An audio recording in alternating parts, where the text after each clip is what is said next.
da.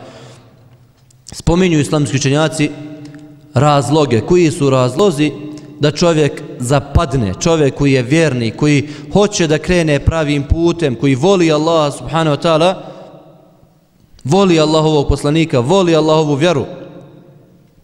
Koji su razlozi ili kako čovjek potpadne pod uticaj šejtana i šejtan uspe prevari ga da počini nemoral. Kažu na prvom mjestu jeste ihtilat, miješanje muškaraca i žena. Miješanje muškaraca i žena, odnosno opušteno odruženje. Da čovjek zamišlja, nije problem da čovjek bude sa ženama koje mu nisu ništa, da razgovara, da muhabeti i tako dalje, da se nekad opisuje, da se nekad čuje s njima, da nekad izađe s njima. To su sve šejtanove zamke. To su sve šejtanove zamke. Allahov poslanik Muhammed sallallahu alejhi ve sellem kaže: neće se čovjek osamiti sa ženom koja mu nije ništa, odnosno koja mu nije taj najbliži rod, a da šejtan ne bude sa njima treći.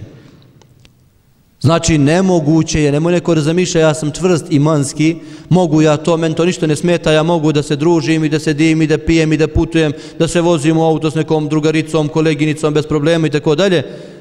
Šejtan je tu odmah treći, on sedi tamo pozadi, ako ona sedi na prvo sediš, on sedi na posljednje tamo, na zadnji sprema ili pravi spletke. Nemoguće je da se čovjek sačuva toga, zbog čega? Pa Allahov poslanik bolje zna nego mi. Allah subhanahu wa ta'ala zna kako nas je stvorio. Zna kako nas je stvorio i kako smo slabašni. Da nismo moćni da se sačuvamo tih spletki.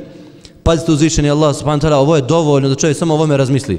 Uzvišeni Allah u Kur'anu kad opisuje spletke šejtanove, kaže doista su spletke šejtanove slabe, a kad opisuje spletke žena, kad hoće žena da navuče čovjeka, kaže uzvišeni Allah subhanahu wa ta'ala, doista su njihove spletke opasne, velike, ogromne.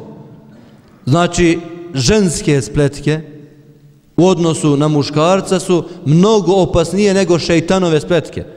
Zato nemoj neko da pomisli ja mogu, ja sam jači nego ono što je Allah subhanahu wa ta'ala spomenuo i tako dalje. Također,